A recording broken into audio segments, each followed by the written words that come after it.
మన ప్రభు అయిన యేసుక్రీస్తు నామంలో మీకు నా హృదయపూర్వక వందనాలు. మన ఆరాధనకు సహాయకరంగా 21వ కీర్తనని మనం చదువుకుందాం. 21వ కీర్తన. This is the next praise and thanksgiving psalm in our series. స్తుతి కృతజ్ఞత కీర్తనగా దీన్ని మనం చూడవచ్చు. 21వ దావీదు కీర్తన. నేను ఒక వచనం, మీరు ఒక వచనం కలిసి చదువుదాం. ఆ తర్వాత అందులోని విషయాలను గ్రహించి మన దేవుణ్ణి ఆరాధిద్దాం. 21వ కీర్తన. We will read responsively. I will read one verse. You please read another verse. 21వ దావీదు కీర్తన.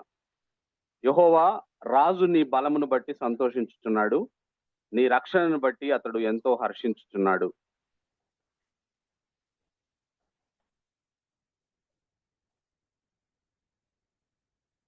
శ్రేయస్కరమైన ఆశీర్వాదములతో నీవు అతన్ని ఎదుర్కొనుచున్నావు, అతని తల మీద అపరంజి కిరీటము నీవు ఉంచి ఉన్నావు.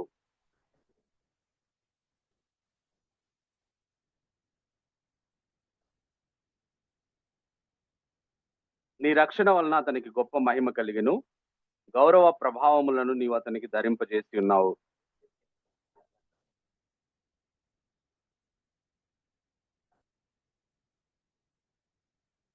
ఏలయనగా రాజు యెహోవా యందు నమ్మిక ఉంచుచున్నాడు, సర్వోన్నతుని కృపచేత అతడు కదలకుండా నిలుచును.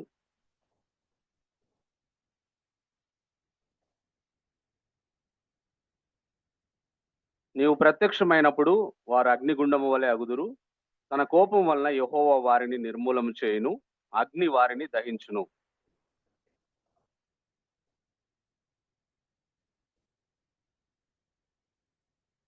వారు నీకు కీడు చేయవలనని ఉద్దేశించిరి, దురుపాయం పన్నిరి, కానీ దానిని కొనసాగింపలేకపోయిరి.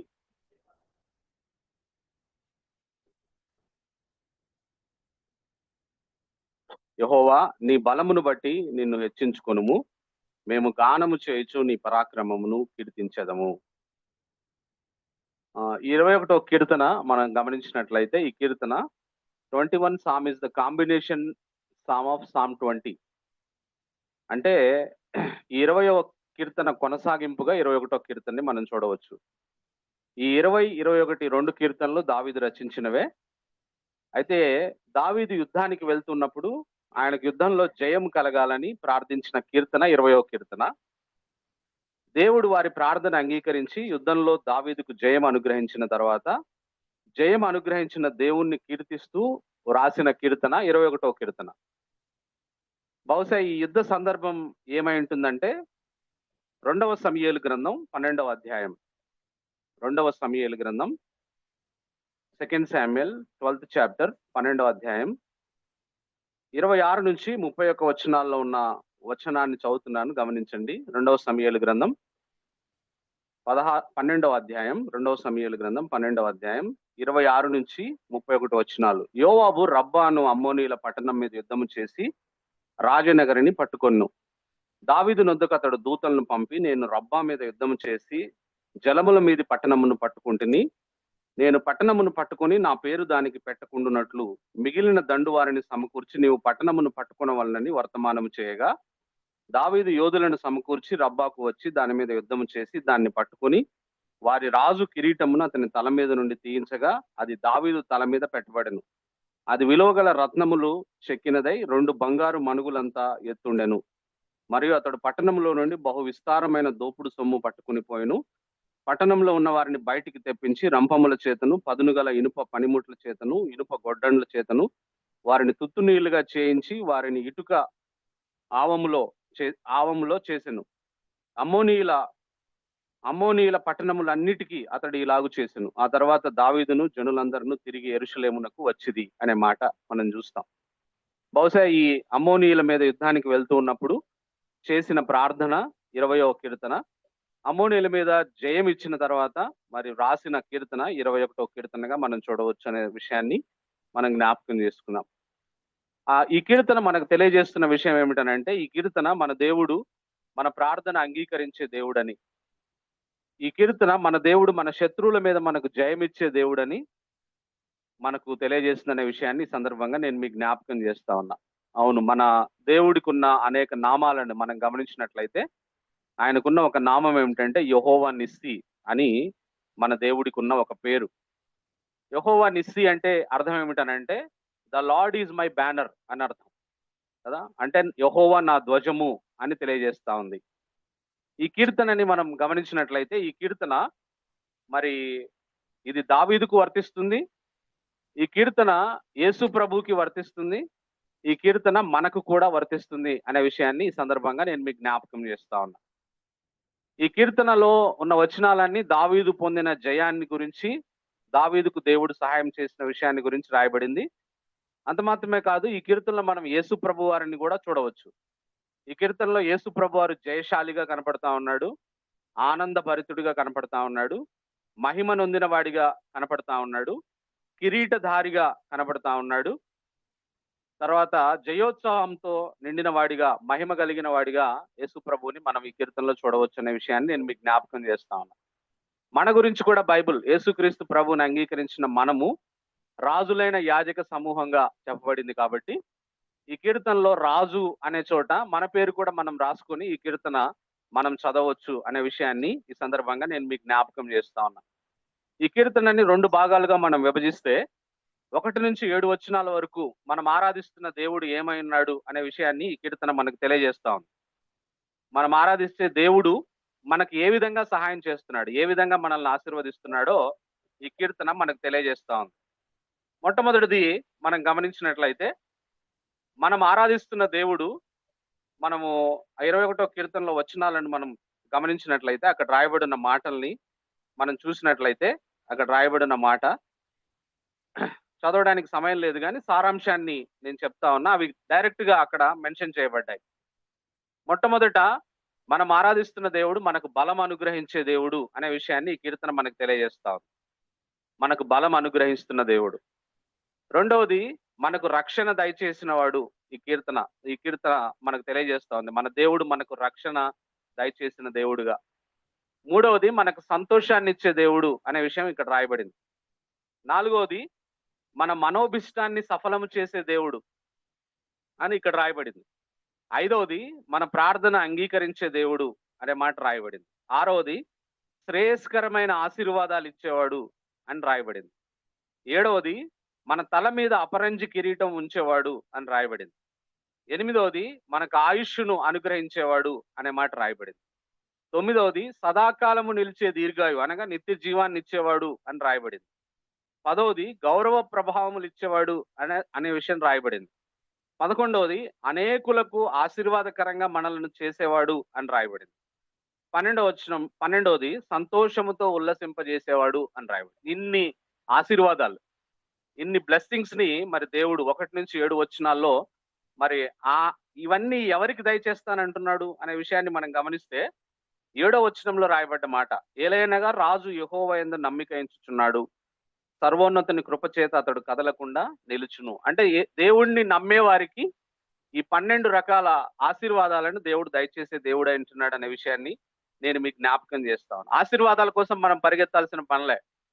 ఇక్కడ రాయబడిన మాట 3వ వచనంలో రాయబడ్డ మాట మనం చూస్తే శ్రేయస్కరమైన ఆశీర్వాదములతో నీవు అతనిని ఎదుర్కొనుచున్నావు అంటున్నాడు. అంటే మనం ఆశీర్వాదాల వెంట పరిగెత్తాల్సిన అవసరం లేదు. మనం కేవలం యేసు ప్రభునందు నమ్మిక ఉంచితే, ఆయన యందు విశ్వాసం ఉంచితే, ఆయన మన పట్ల కృపను చూపించి ఆయన ఆశీర్వాదాలతో మనల్ని ఎదుర్కొంటాడు అనే విషయం బైబిల్లో రాయబడింది. కాబట్టి ఆశీర్వాదాల కోసం మనం ఎక్కడికి వెళ్లాల్సిన పనిలా. ఆయన యందు విశ్వాసం ఉంచితే చాలు.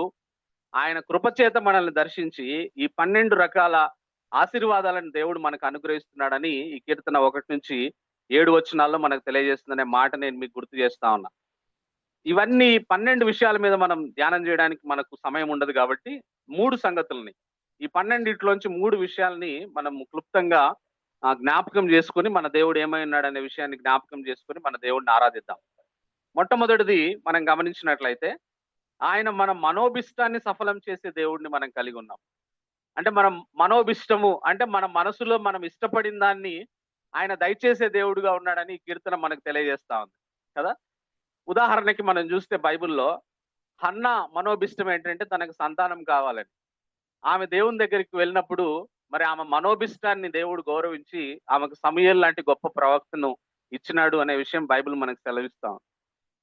ఇంకొక ఉదాహరణ ఎస్తేరు జీవితాన్ని మనం తీసుకుంటే, ఎస్తేరు కూడా తన యూదా ప్రజల కోసం వాళ్ళని రక్షించడానికి రాజు దగ్గరికి వెళ్ళి, మళ్ళీ రాజు చేత అనుమతి పొందాలి, రాజు చేత మళ్ళీ ఒక తాకీదు రాయించాలని అనుకుంది. ఆమె మనోభిష్టం.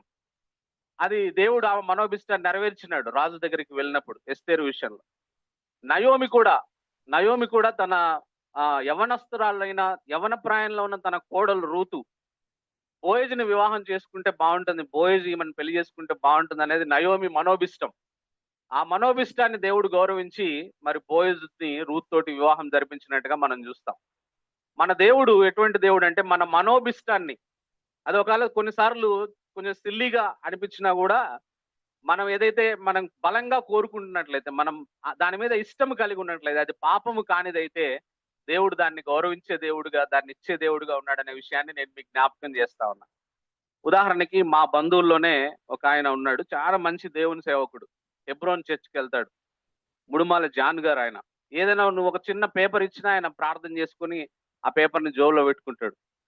ప్రతి విషయంలో ప్రార్థనే. హెబ్రోన్ ఫెలోషిప్ కి మరి రెగ్యులర్ గా వెళ్ళేవాడు. ఆయనకు భక్సింగ్ గారు అంటే ఎంతో ఇష్టం. మరి అయితే ఆయనకు ఒక మనోభిష్టం ఉండేది. అదేంటంటే, నన్ను భక్సింగ్ గారిని ఎక్కడ సమాధి చేసిండ్రో నన్ను కూడా అక్కడే సమాధి చేయాలి అనే మనోభిష్టాన్ని ఆయన ఎప్పుడు వ్యక్తం చేస్తుండేవాడు. అయితే ఆ నారాయణగూడ సెమిటరీ, ఆ సెమిటరీకి వెళ్తే ఆ సెమిటరీలో మొత్తం అంతా నిండిపోయినాయి సమాధులతో. అంటే ఎక్కడ ప్లేస్ లేని పరిస్థితి. మరి ఆయన చనిపోయిన తర్వాత బంధువులు అక్కడ స్థలం కోసం వెతకడానికి వెళ్ళినప్పుడు మరి అక్కడ ఎక్కడ ప్లేస్ లేదు, మరి ఎక్కడ పెట్టాలని ఆలోచిస్తూ ఉన్నప్పుడు అక్కడికి వెళ్ళిన ఒక వ్యక్తి ఒక వేప చెట్టును చూపించాడు. అంటే 2 సమాధుల మధ్యలో ఒక వేప చెట్టు ఉంది. ఆ వేప చెట్టు పెరిగి పెద్దగా ఉంది. ఆ వేప చెట్టు ఉందని చెప్పి ఎవరు అక్కడ పెట్టలా. అప్పుడు ఆయనకు దేవుడు ఒక తలంపిస్తే, ఈ వేప చెట్టు తీసేస్తే ఇక్కడ పెట్టొచ్చు కదా అంటే, అప్పుడు ఆ వేప చెట్టును కొట్టేసి మరి అక్కడ ఆయన సమాధి చేయడం జరిగిందనే విషయాన్ని నేను మీకు జ్ఞాపకం చేస్తున్నాను. ఆయన మనోభిష్టాన్ని నెరవేర్చడానికి దేవుడు బహుశా అక్కడ ఒక వేప చెట్టుని మొలిపించి, అది ఎవరు దాన్ని ఆక్యుపై చేయకుండా, వేప చెట్టు ఉంది కాబట్టి ఎవరు ఆక్యుపై చేయాల, తర్వాత ఆయన సమాధిని అక్కడ పెట్టినట్టుగా మనం చూస్తాం. అటువంటి మన మనోభిష్టాన్ని నెరవేర్చే దేవుణ్ణి మనం కలిగి ఉన్నాం అనే విషయాన్ని దేవుడు మనకు సెలవిస్తా ఉన్నాడు, మనకు తెలియజేస్తా ఉన్నాడు. దీన్ని బట్టి మనం ఆయన్ని ఆరాధించబద్దులమైనాం. రెండవది, మన ప్రార్థన అంగీకరించే దేవుడిని మనం కలిగి ఉన్నాం. అదే ఇక్కడ మనకు తెలియజేస్తున్న మాట. మన ప్రార్థన అంగీకరించే దేవుడు. మనం మొర పెడితే ఆ మొరని జవాబు దయచేసే దేవుణ్ణి మనం కలిగి ఉన్నామని ఈ కీర్తన మనకు తెలియజేస్తా ఉంది. ఉదాహరణకి ఐగుప్తులో ఇశ్రాయేలు పెట్టిన మొరను దేవుడు విని మరి మోషేను వారి దగ్గరికి పంపించి వారి మొర విని వారి ప్రార్థనకు జవాబుగా వారిని విడిపించిన దేవుణ్ణి మనం కలిగి ఉన్నాం. సొలొమోను 2వ దినవృత్తాంతముల గ్రంథం 7వ అధ్యాయం 1-3 వచనాల్లో సొలొమోను మందిరం కట్టించి దేవునికి ప్రార్థన చేసినప్పుడు ఆకాశం నుంచి అగ్ని దిగి మరి దేవుని మందిరం తేజస్సుతో నింపబడిందనే విషయాన్ని అక్కడ మనం చూస్తాం. ఆయన ప్రార్థన విన్నాడు. నెహెమ్యా మరి యెరూషలేము చుట్టూ ప్రాకారాలు కట్టాలని ఆయన ప్రార్థన చేసినప్పుడు ఆ ప్రార్థన విని దేవుడు ఆయన ద్వారా గొప్ప కార్యాన్ని చాలా తక్కువ రోజుల్లో జరిపించిన దేవుడిగా మనం చూస్తా ఉన్నామనే విషయాన్ని సందర్భంగా నేను మీకు జ్ఞాపకం చేస్తా ఉన్నా. కాబట్టి మనం ఆరాధించే దేవుడు మన మనోభిష్టాన్ని నెరవేర్చే దేవుడు. మనం ఆరాధించే దేవుడు మన ప్రార్థన అంగీకరించే దేవుడు. మూడో విషయాన్ని మనం గమనించినట్లయితే, మన దేవుడు అనేకులకు మనలను ఆశీర్వాదకరంగా చేసే దేవుణ్ణి మనం కలిగి ఉన్నాం కదా. మన ద్వారా అంటే మనం ఆశీర్వదించబడ్డమే కాదు, మన ద్వారా అనేక మందిని ఆశీర్వదించడానికి మన దేవుడు సహాయం చేసే దేవుడే అంటున్నాడు అనే విషయాన్ని నేను మీకు జ్ఞాపకం చేస్తా ఉన్నా. ఉదాహరణకి అబ్రహాము ద్వారా మరి అనేక మందిని మనల్ని అందరిని ఆశీర్వదించాడు దేవుడు. ఆ తర్వాత యోసేపు ద్వారా మరి దేవుడు అనేక మందిని ఆశీర్వదించినట్టుగా చూస్తాం. మోషే ద్వారా దేవుడు అనేక మందిని ఆశీర్వదించినట్టుగా చూస్తాం. ఇటువంటి దేవుడిని మనం విశ్వసిస్తున్నాం కాబట్టి మనల్ని కూడా అనేక మందికి ఆశీర్వాదకరంగా చేసే గొప్ప దేవుణ్ణి మనం కలిగి ఉన్నామనే విషయాన్ని సందర్భంగా నేను మీకు జ్ఞాపకం చేస్తున్నాను. దీన్ని జ్ఞాపకం చేసుకుని ఈ ఉదయకాలం మనం దేవుడిని ఆరాధించబద్దులమైనాం. ఆ తర్వాత 8-12 వచనాల్లో ఉన్న వాక్య భాగాన్ని మనం గమనించినట్లయితే, మన దేవుడు మన శత్రువులతో ఎలా డీల్ చేస్తాడు అనే విషయం అక్కడ రాయబడింది ఆ ప్యాసేజ్ లో. 8-12 వర్సెస్ లో దేవుడు మన శత్రువుల్ని ఎలా డీల్ చేస్తాడంటే, ఆయన దక్షిణ హస్తము మనల్ని ద్వేషించే వారిని చిక్కించుకుంటుందంట. అంటే మనకు శత్రువులుగా ఉన్న వారిని ఆయన హస్తము చిక్కించుకుంటుంది, ఆయన దక్షిణ హస్తం చిక్కించుకుంటుంది అని రాయబడింది. అగ్ని వారిని దహిస్తుందని రాయబడింది. వారి గర్భఫలము కూడా నశింపజేస్తాను అని దేవుడు చెప్తా ఉన్నాడు. వారు కీడు చేయాలని ఉద్దేశిస్తారు కానీ దాన్ని కొనసాగింపలేరు అనే మాట ఇక్కడ తెలియజేస్తా ఉన్నాడు కదా. అంటే మనకు చాలా మంది మనం పనిచేసే చోట, మన ఇంటి చుట్టుపక్కల, లేదా మన బంధువుల్లో చాలా మంది మనకు కీడు చేయాలని ప్రయత్నం చేస్తారు కానీ దాన్ని కొనసాగింప చేయండి దేవుడు. కొనసాగింపలేకపోతారు వాళ్ళు. కీడు చేయాలని మొదలు పెడతారు కానీ దాన్ని కొనసాగింపకుండా ఆపే గొప్ప దేవుణ్ణి మనం కలిగి ఉన్నామనే విషయాన్ని సందర్భంగా నేను మీకు జ్ఞాపకం చేస్తా ఉన్నా కదా. ఇంకొకటి ఇక్కడ రాయబడిన మాట, అంటే మరి దేవుణ్ణి వ్యతిరేకించే వాళ్ళు భయపడవలసిన మాట ఏమిటనంటే, వింటి నారు బిగించి ముఖం మీద కొడతావు అంట. అంటే డైరెక్ట్ గా శత్రువులని ముఖం మీద దేవుడు బలంగా ఆ బాణం లాగి ముఖం మీద కొడతా అంటున్నాడు. అంటే అటువంటి గొప్ప జయాన్ని మరి దేవుడు, అంటే ముఖం మీద కొట్టడం అంటే ఇంకా తిరుగులేదు, ఆ శత్రువు తిరుగు లేకుండా నశించిపోతాడు. దేవుడు వింటి నారు లాగి ముఖం మీద కొడితే ఎవరినైనా మరి వాళ్ళు షూర్ గా నశించిపోతారనే విషయాన్ని బైబిల్ మనకు సెలవిస్తుందనే మాట ఈ సందర్భంగా నేను మీకు జ్ఞాపకం చేస్తా ఉన్నా. ఈ రోజుల్లో మన శత్రువులు, ముఖ్యంగా మన శత్రువులు ఎవరంటే, అపవాది మన శత్రువు, పాపం మన శత్రువు, మరణం మన శత్రువు, నరకం మన శత్రువు. ఇటువంటి వాటి మీద యేసుక్రీస్తు ప్రభువారు గొప్ప జయాన్ని పొందుకున్నాడు. మనకు కూడా అటువంటి జయాన్ని అనుగ్రహిస్తున్నాడు అనే విషయాన్ని ఈ సందర్భంగా నేను మీకు జ్ఞాపకం చేస్తా ఉన్నా. అదే విషయాన్ని 1 కొరింథీ పత్రిక, కొరింథీయులకు రాసిన మొదటి పత్రిక 15వ అధ్యాయము 57వ వచనంలో అపోస్తలుడైన పౌలు ఈ విధంగా రాస్తున్నాడు. 1 Corinthians 15th chapter 57 verse. ఆయనను మన ప్రభు అయిన యేసుక్రీస్తు మూలముగా మనకు జయం అనుగ్రహించుచున్న దేవునికి స్తోత్రము కలుగునుగాక. యేసు ప్రభు ద్వారా మనకు అత్యధిక జయాన్ని, గొప్ప జయాన్ని మనకు దేవుడు అనుగ్రహిస్తున్నాడు అనే విషయాన్ని మనం జ్ఞాపకం చేసుకొని మనం దేవుణ్ణి ఆరాధించబద్దులమైనాం. అందుకే ఇవన్నీ చేసిన దేవుణ్ణి ఏమని స్తుతిస్తున్నాడు, ఏమని ఆరాధిస్తున్నాడు దావీదు అంటే 13వ వచనంలో, యెహోవా నీ బలమును బట్టి నిన్ను హెచ్చించుకునుము, మేము గానము చేయుచు నీ పరాక్రమమును కీర్తించేదము అంటున్నాడు కదా. ఈ ఉదయకాలంలో మనం కూడా మన దేవుడు ఏమై ఉన్నాడు అనే విషయాన్ని, మన దేవుడు జయమిచ్చే దేవుడు, మన దేవుడు. అందుకే యెహోవా నిస్సి అని ఆయనకు పేరు. The lord is my banner, యెహోవా నా ధ్వజము. మనకు జయాన్ని అనుగ్రహించే దేవుణ్ణి ఉదయకాలం మనం ఆరాధిద్దాం కదా. ఆశీర్వాదాలతో మనల్ని ఎదుర్కొనే దేవుణ్ణి, శ్రేయస్కరమైన ఆశీర్వాదాలతో మనల్ని ఎదుర్కొనే దేవుణ్ణి ఉదయకాలం మనం ఆరాధిద్దాం. ఎటువంటి ఆశీర్వాదాలంటే, మన మనోభిష్టాన్ని సఫలం చేసే దేవుడు, మన ప్రార్థన అంగీకరించే దేవుడు, అనేకులకు మనల్ని ఆశీర్వాదకరంగా చేసే దేవుణ్ణి మనం ఉదయకాలం ఆరాధిద్దాం. 4వది, మన శత్రువుల మీద మనకు జయాన్నిచ్చే గొప్ప దేవుణ్ణి మనం ఉదయకాలం మనం ఆరాధిద్దాం. కాబట్టి మనం కూడా చెప్దాం, అయ్యా మేము గానము చేయుచు నీ పరాక్రమమును కీర్తించెదము అని. దేవుడి మాటలు దీవించును గాక. All stand up and take this time to worship the Lord.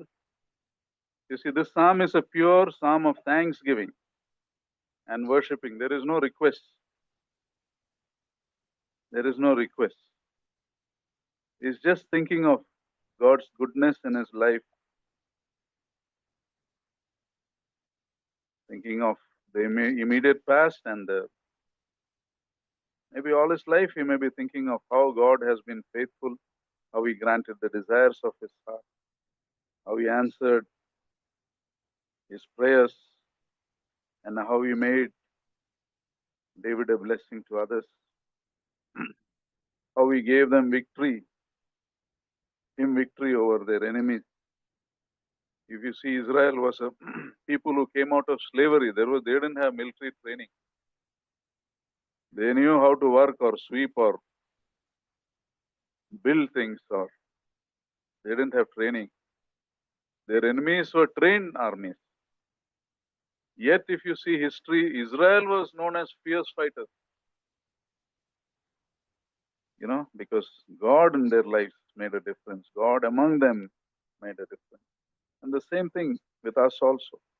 Our enemies look very powerful, sin and Satan especially, but God in our life makes a difference. So just let's thank him, worship him.